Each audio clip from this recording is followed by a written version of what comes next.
first up, how's the show been for you so far? We're deep into the second day, so busy, quiet, what's going on? It has been very busy. Yesterday was hectic from start to finish.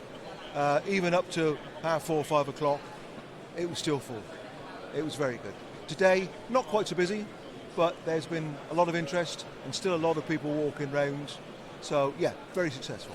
And is that a mixture of people you knew were going to come, existing customers, and you've had some fresh faces? Bit of both. Right. There's you get the usual mix of, dare I say, people trying to sell you something, people that you've known, that you've invited, that you're expecting.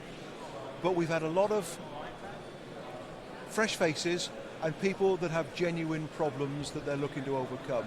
People with, something that we can help that they need. So yes, yeah, a mix.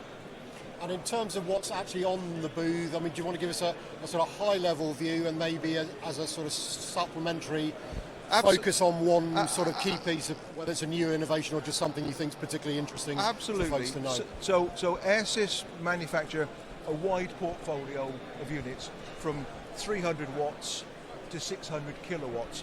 We wouldn't be able to put that in any context on the stand. So we focus on two models, really. So we have in the corner a free cooling DX machine.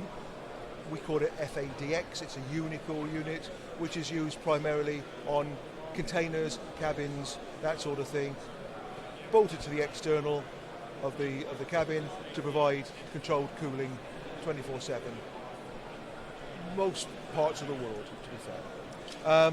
We've then got a centralized display which has got a very nice, snazzy touchscreen that we can then go through an overview of a lot of our products, which has been very, very well received, very user-friendly. And then here we have the latest product to the Airsys portfolio, which is a spray-cooled solution for cooling servers at the point of heat generation, rather than it being using air or water to cool them. Again, this is a new product. It's received a lot of attention, a lot of favourable attention.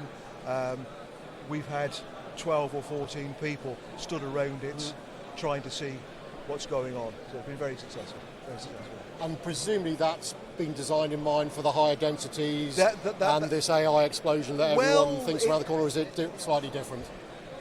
It's designed to cool the servers rather than anything else. So this can take 12 servers, notionally 50 kilowatts of heat rejection. So it is on the higher end of heat generation by servers.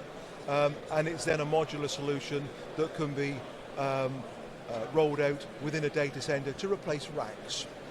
The beauty of it is that you don't need mechanical cooling, you don't need chillers, you don't need chilled water, you don't need air to keep it cool. So this then sits in the room and is connected in turn to a water side dry cooler and a pump set to remove the heat from the servers directly outside. The design is patented and provides for the option of recovering heat into a secondary process, underfloor heating, domestic hot water, that sort of thing. It can also be used to generate cooling through a gas absorption chiller process. Again, these are all in the fairly early stage of concept and design. We've got it on trial, it's looking very good, but we are still developing and rolling that out as a product. Okay. And just maybe the final question, you obviously got the air side and the liquid side. Is that the future? We're going to have some kind of hybrid model where air will still have its place in the data center and there will be liquid? How do you see it? Air will be part of the cooling process for many years to come. So hyperscale, they will have their own, they have different solutions now. They will encompass liquid cooling to a greater extent later on, I am sure, but there are many, many customers who have legacy data centers, small comms rooms and the like, where standard crack units are used, and that will carry on for many years to come because it's it works and it will carry on working. You know, there are tweaks that can be made to that cooling solution. It is mature. Eventually, things like this will roll out more and more, but it will be a gradual phase in and phase out. So, yeah. Okay. That's lovely. It's been great to chat to you. No problem Thanks at all. very much indeed, Philip. Thanks Indeed. again. Thanks. And you. Very much indeed.